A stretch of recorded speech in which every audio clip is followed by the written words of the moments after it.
Astaghfirullahaladzim, astaghfirullahaladzim, astaghfirullahaladzim. Bismillahirrahmanirrahim. Ahmadu man istafa min ibadihi man sya'a bil wilayah wa khassasahu bihamli asrarihi wajadbahu minhu ilaihi bisa bikil inayah wa askuruhu an manna alaina bil imani bima ja'at bihil anbiya wal awliya min asrarihir rabbaniyah wa waffaqana limutaba'ati sunnatihimul bahiyatis saniyah. Wa usalli wa usallimu ala man sajada lahul malaku wa huwa fi zahri abihi suri wa ala alihi wa sahbihi wa tabi'ihim fis sabilin nuri, amma ba'du.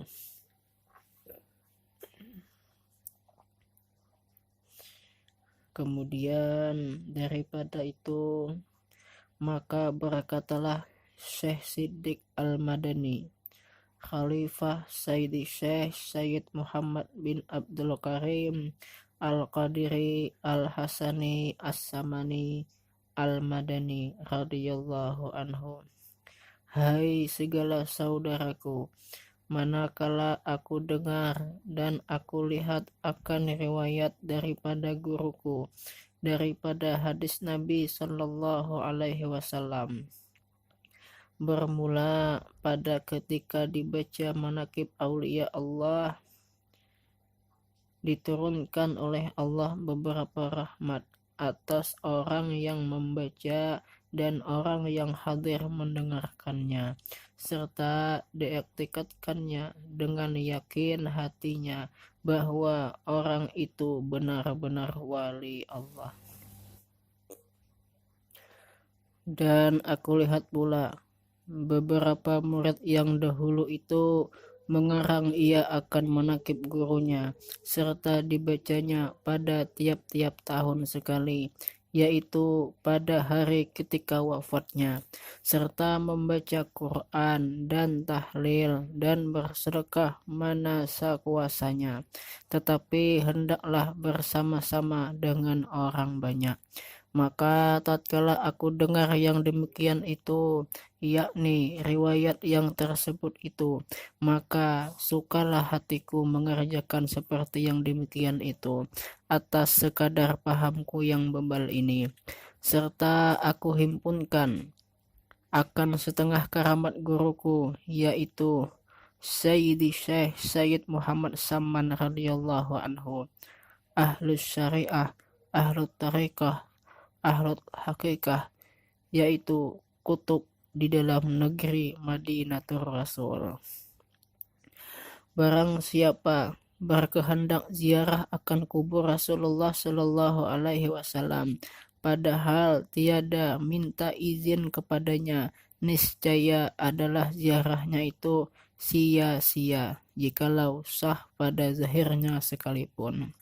Dan adalah tabiatnya radhiyallahu anhu itu kasih sayang ia kepada orang yang menuntut ilmu, dan kepada orang yang alim-alim, dan kepada orang yang soleh-soleh, dan kepada segala orang-orang fakir dan miskin.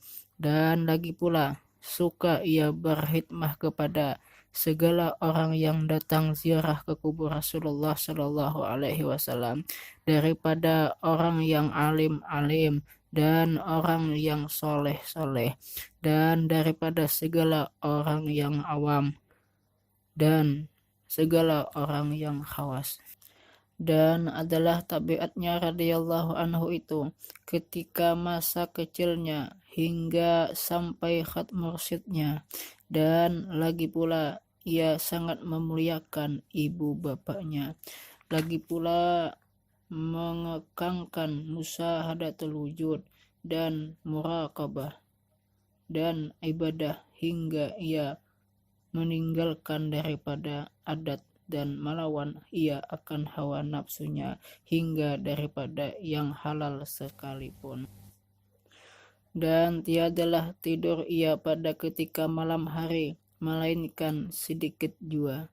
Dan apabila ia diberi bantal oleh orang tuanya ketika ia hendak tidur, maka keluh kesahlah ia seperti orang sakit.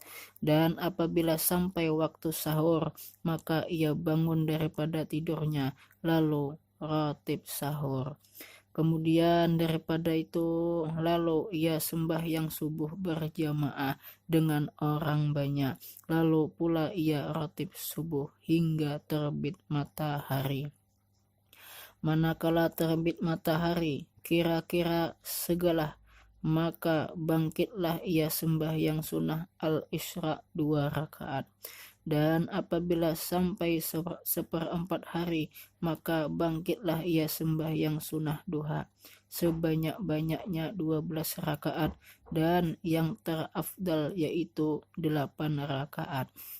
Dan lagi pula ia radhiyallahu anhu membanyakkan puasa sunnah dan membanyakkan riyadah dan menjauhi daripada kelezatan dunia hingga daripada yang halal sekalipun. Maka segala yang tersebut itu adalah halnya di masa kecil, yakni sebelum waktu baliknya. Pada masa itulah ia disuruh oleh orang tuanya masuk ke dalam siwan, yakni tempat makanan, karena dia hendak diberi makan oleh orang tuanya.